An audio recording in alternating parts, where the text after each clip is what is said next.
প্রসিদ্ধ মাযহাব আমরা জানি যে চারটি: হানাফি, শাফিঈ, মালিকি এবং হাম্বলি।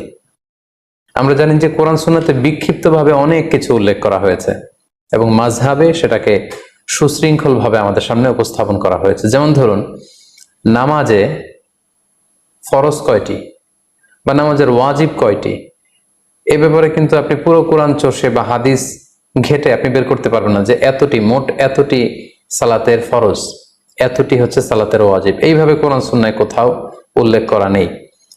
বেসিকলি মাযহাবের ইমামগণ নিরলস প্রচেষ্টা করে, অনেক গবেষণা করে বেসিকলি এই প্রশ্নের উত্তরগুলো খোঁজার চেষ্টা করেছেন এবং তারা হাজার হাজার মাসআলা ইস্তেমবাদ করেছেন, যেটা আমাদের ইসলামী বিধিবিধানকে বুঝা এবং সহজভাবে মানা, এটা আমাদের জন্য সহজ করে দিয়েছে।